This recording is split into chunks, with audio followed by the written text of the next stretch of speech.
今日は日本についてお話ししていきましょう。日本は美しい自然、豊かな文化、先進的な技術で有名な国です。この動画では日本についてわかりやすく説明します。日本のことをもっと知りたいと思ってもらえると嬉しいです。まずは日本の地理についてお話しします。日本はアジアの東に位置する島国で太平洋に面しています。日本は4つの大きな島と多くの小さな島々から成り立っています。大きな島は北海道、本州、四国、九州です。北海道は日本の一番北にある島です。冬にはたくさんの雪が降ります。自然が豊かで美しい景色が楽しめます。本州は日本で一番大きな島です。東京や大阪、京都などの大都市があります。文化や歴史が豊かで多くの観光スポットがあります。四国は本州の南に位置しています。自然が美しい島です。特にお遍路というお寺を巡る旅が有名です。九州は本州の南西に位置しています。暖かい気候が特徴です。温泉がたくさんあり、リラックスできます。次に、日本の自然についてお話しします。日本にはたくさんの山があります。一番有名なのは富士山です。富士山は日本で一番高い山です。その美しい形に多くの人が引きつけられます。夏には登山を楽しむ人が多く訪れます。頂上からの景色は絶景です。また、日本には美しい川や湖もたくさんあります。日本で一番長い川は信濃川です。その流れは心を癒してくれます。日本で一番大きな湖は琵琶湖です。周りにはたくさんの観光スポットがあります。日本は海に囲まれているので、海岸線がとても長いです。美しい海岸や入り江の景色を楽しむことができます。特に夏には海で泳いだり、マリンスポーツを楽しむ人が多いです。さらに、日本の四季についてお話しします。日本には春、夏、秋、冬の4つの季節があります。それぞれの季節に美しい自然の風景があります。次に日本の歴史を振り返ります。古代から近代までの歴史を簡単にご紹介します。まず、縄文時代は約1万年前に始まりました。この時代の人々は狩りや漁をして生活していました。網目模様の土器や住居の跡が見つかっています。次の弥生時代は約2000年前の時代です。お米を作る農業が始まり、人々は村を作って住み始めました。その後、平安時代は約1200年前に始まり、京都に都が置かれました。貴族が文化や芸術を楽しみました。有名な文学作品、源氏物語もこの時代に書かれました。次に、鎌倉時代は約800年前に始まりました。武士が政治を行い、源頼朝という人が鎌倉に政府を作りました。戦国時代は約500年前にあり、多くの武士たちが戦争をしていました。織田信長、豊臣秀吉、徳川家康という有名な人物がいました。その後、江戸時代は約400年前に始まり、徳川家康が江戸に幕府を作りました。約260年間、平和な時代が続きました。江戸時代には日本独自の文化が発展しました。江戸時代が終わり、約150年前にペリー提督が日本に来て開国を迫りました。続いて明治維新が起こり、日本は大きく変わりました。海外の文化や技術を取り入れ、現代的な社会になりました。第二次世界大戦は約80年前に起こり、日本もこの戦争に参加しました。最後には広島と長崎に原子爆弾が落とされました。戦争が終わった後、日本は平和な国として立ち直り、経済は発展しました。新幹線や高速道路ができて、生活が良くなり、1964年には東京オリンピックが開催されました。今の日本は技術や文化で世界をリードしています。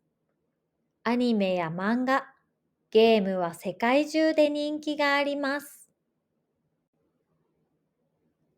次は日本の文化についてお話しします。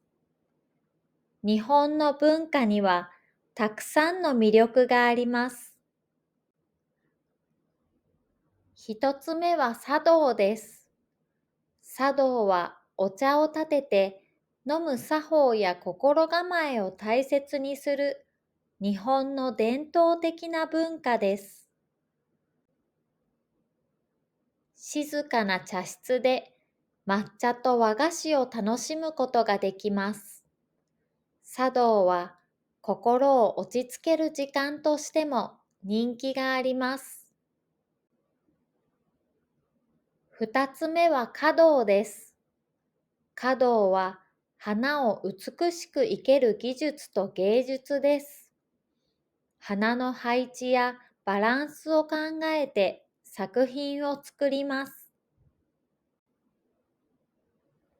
華道は季節の花を使って自然の美しさを表します。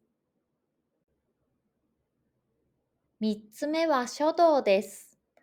書道は筆と墨を使って文字を美しく書く芸術です。文字の形や流れ、バランスが大切です。書道を通じて心の集中と美しさを感じることができます。そして歌舞伎です。歌舞伎は約400年前に始まった日本の伝統的な演劇です。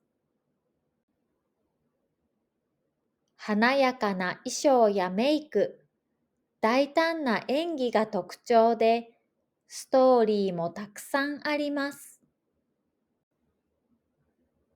歌舞伎は観客を楽しませるためのエンターテイメントとして人気があります。次に、祭りと行事についてお話しします。まず、祇園祭です。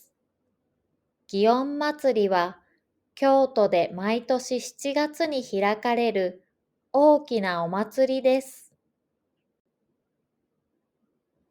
豪華な山鉾と呼ばれる山車が街を巡ります。このお祭りは1000年以上の歴史があり、たくさんの観光客が訪れます。他にはねぶた祭りがあります。ねぶた祭りは青森県で開かれる夏のお祭りです。大きな灯籠をかたどったねぶたと呼ばれる山車が街を練り歩きます。ねぶたの迫力ある姿と太鼓や笛の音が特徴です。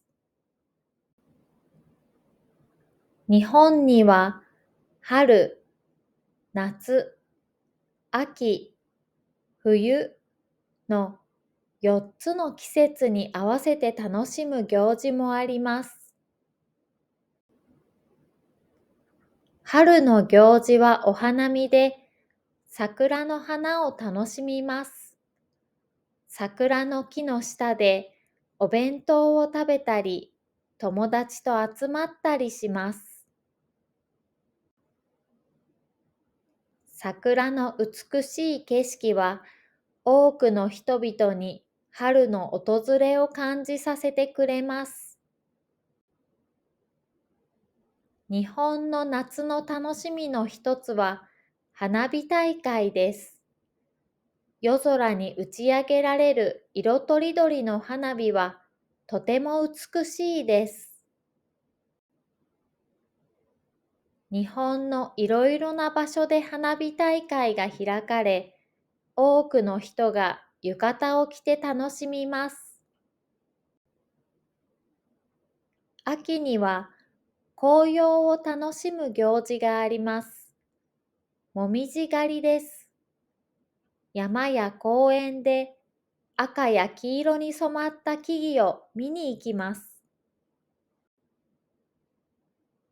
紅葉の美しさは日本の秋の魅力の一つです。冬になると夜に街中や公園がライトアップされます。光のトンネルや巨大なクリスマスツリーなど幻想的な光景が楽しめます。また、冬には雪が降り、スキーやスノーボードを楽しむことができます。温泉で体を温めるのも人気です。ここからは日本の食文化についてお話しします。日本の食文化はとても豊かで、おいしい料理がたくさんあります。まず、日本料理についてお話しします。一つ目は寿司です。寿司は日本を代表する料理で、酢飯の上に新鮮な魚を乗せたものです。握り寿司や巻き寿司など、いろいろな種類があります。寿司は見た目も美しく、食べると幸せな気持ちになります。二つ目は天ぷらです。天ぷらは、エビや野菜などを衣で包んで揚げた料理です。外はサクサクで、中はジューシーです。天つゆや塩で食べることが多いです。三つ目はラーメンです。ラーメンも日本の人気料理です。ラーメンはスープに中華麺を入れたものです。醤油、味噌、豚骨などスープの種類がたくさんあります。各地にご当地ラーメンがあります。四つ目はうどんです。うどんは太い麺が特徴の日本料理です。だしの効いたスープがおいしいです。温かいうどんや冷たいうどん、ぶっかけうどんなど様々な食べ方があります。そして和牛です。和牛は日本の高級牛肉で、特に霜降りが美しいです。柔らかくてジューシーな味が特徴です。和牛はステーキやすき焼き、しゃぶしゃぶで食べると最高です。次に、各地方にある有名な食べ物についてお話しします。北海道は海のものが有名です。カニやウニ、イクラなど新鮮でおいしいシーフードがたくさんあります。また、チーズやバターといった乳製品もおいしいです。京都では和菓子が有名です。抹茶を使ったお菓子や四季折々の美しい和菓子が楽しめます。お寺や神社を巡りながら和菓子をいただくのも素敵です。福岡では豚骨ラーメンが有名です。濃厚な豚骨スープに細麺が特徴のラーメンで、癖になる美味しさです。大阪はたこ焼きやお好み焼きが有名です。たこ焼きはタコの入ったボール状の焼き物です。お好み焼きはキャベツや肉を入れて焼いた一品です。どちらもソースとマヨネーズでいただきます。広島では牡蠣が有名です。広島産の牡蠣は大きくてジューシーです。生牡蠣や焼き牡蠣、牡蠣フライなどいろいろな料理で楽しめます。日本の現代文化も忘れてはいけません。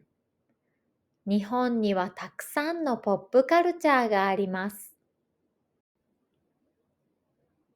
日本のポップカルチャーといえば、まずアニメが挙げられます。日本のアニメは世界中で人気があります。アニメは豊かなストーリーと美しい作画が特徴で、子供から大人まで楽しめます。次に漫画です。漫画は日本のコミックブックで、多くの作品が世界中で読まれています。漫画は手軽に読める娯楽として、日本の日常生活に深く根付いています。ゲームも日本のポップカルチャーの重要な一部です。独自のアイデアと高い技術力で世界中で楽しまれています。そして音楽です。J-POP やアイドルが人気です。J-POP は明るいメロディーが特徴です。アイドルグループには多くのファンがいます。コンサートや握手会など、ファンとの交流も盛んです。次に、日本の生活についてお話しします。日本のファッションの中心地といえば原宿です。原宿は東京にあるエリアで、若者文化とファッションの発信地です。ここではカラフルで個性的なファッションを見ることができます。次にカフェ文化です。日本にはたくさんのカフェがあり、リラックスした時間を過ごすのにぴったりです。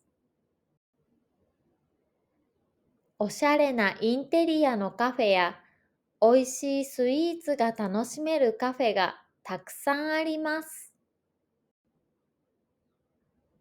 特に猫カフェや漫画喫茶といったカフェも人気です。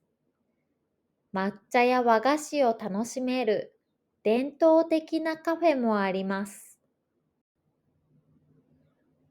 観光に興味がある方のために、主要な観光地もご紹介します。最初に紹介するのは東京です。東京は日本の首都で、世界でも有名な大都市の一つです。ショッピングやグルメ、エンターテイメントなど、何でも楽しむことができます。渋谷のスクランブル交差点や浅草の浅草寺、スカイツリーなど、有名な観光スポットがたくさんあります。次に京都です。京都にはたくさんの歴史的な寺院や神社があります。金閣寺や清水寺、伏見稲荷大社が有名です。京都では日本の伝統文化や美しい庭園を楽しむことができます。大阪も人気の観光地です。大阪城や道頓堀、ユニバーサル・スタジオ・ジャパンなど観光スポットが豊富です。大阪の人々はとてもフレンドリーで、賑やかな街の雰囲気が楽しめます。次に北海道です。北海道は自然が豊かです。札幌の雪まつりや時計塔、函館の夜景も有名です。冬にはスキーやスノーボードが楽しめ、夏には美しい花畑や大自然を満喫できます。そして沖縄です。沖縄は日本の南にある島々で、美しいビーチと温暖な気候が魅力です。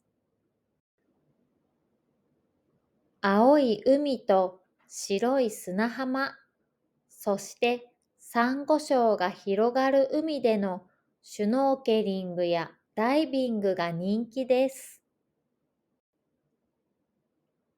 また、沖縄の独自の文化や歴史も興味深いです。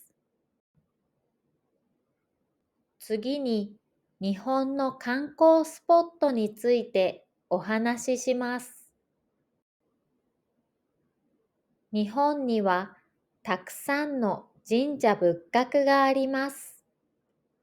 神社やお寺は日本の歴史や文化を感じる場所です。京都の清水寺や東京の明治神宮は人気の観光スポットです。静かな雰囲気で心を落ち着けることができます。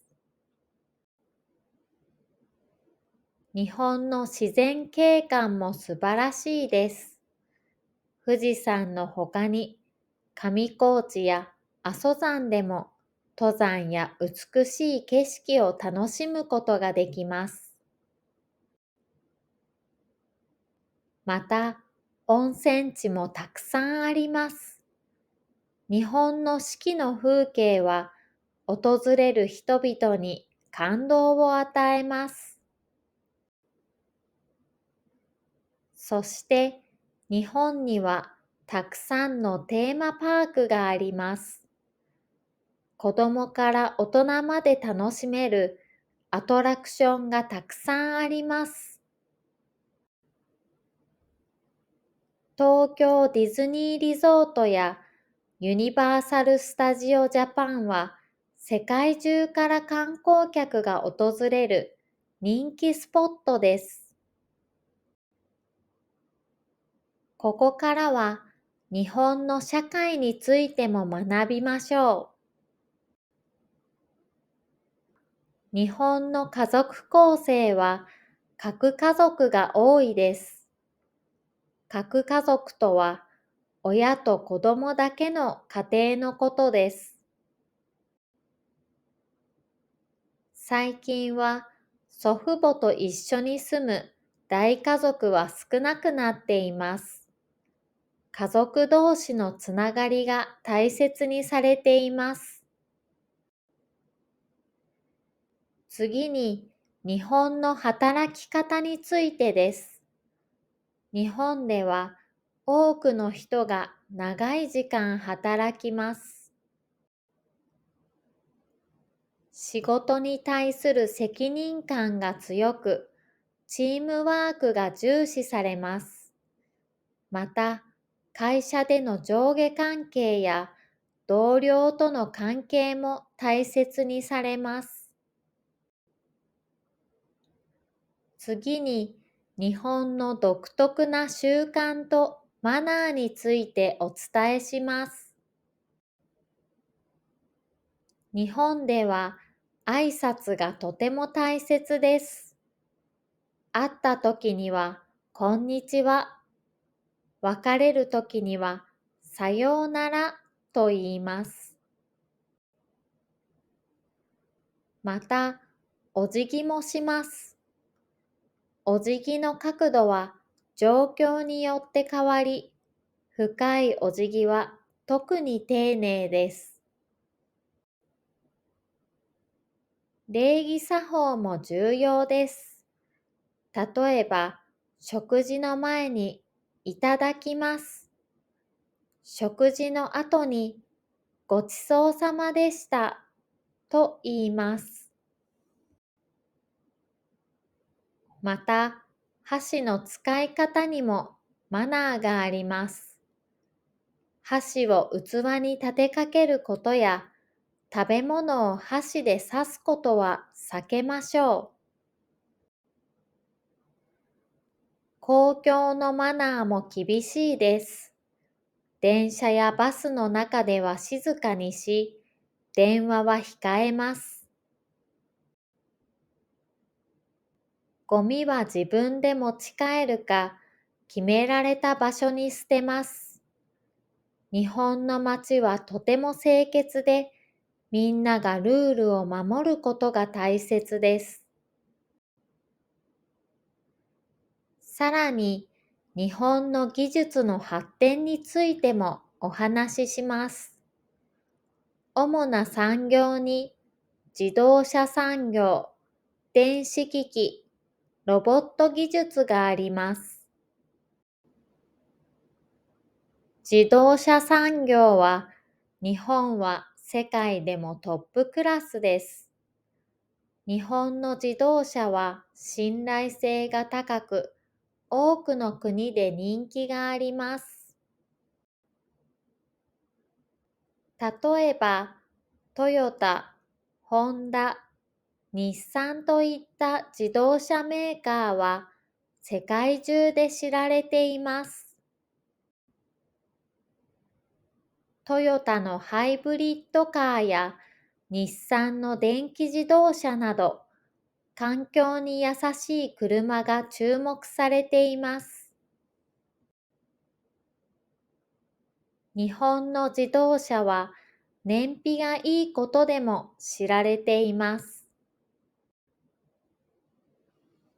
電子機器産業も重要な産業です。日本の電子機器は技術が高く、品質のいい製品が多くあります。ソニー、パナソニック、東芝などの企業が 4K テレビや最新のカメラ、電化製品を製造しています。ロボット技術も日本の強みです。工場で使われる産業用ロボットや家庭で使われるロボットが開発されています。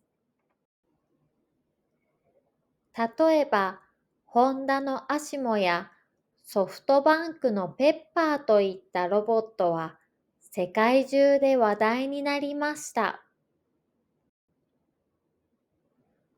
これらのロボットは人間の生活をより便利にするために使われています。日本の主な輸出品は自動車、電子機器、機械です。輸入品には石油、天然ガス、食料品があります。日本は資源が少ないため、多くのエネルギーを輸入に頼っています。ここからは日本の教育についてお話しします。日本の教育システムは小学校から大学までしっかりと整備されています。子どもたちは6歳になると小学校に入学します。小学校は6年間で、中学校は3年間です。中学校を卒業すると、多くの生徒が高校に3年間通います。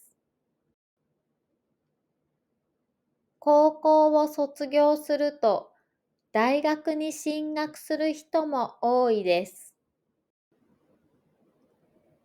大学は4年間の一般的な学部教育のほか、専門的な職業教育を行う短期大学や専門学校もあります。大学院では、さらに高度な研究を行うために、修士課程や博士課程があります。日本の学校では、学問だけでなく、体育や音楽、美術などの授業もあります。また、クラブ活動が盛んで、スポーツや文化活動を通じて多くの経験を積むことができます。次に、日本の研究機関についてお話しします。日本には優れた大学や研究所がたくさんあります。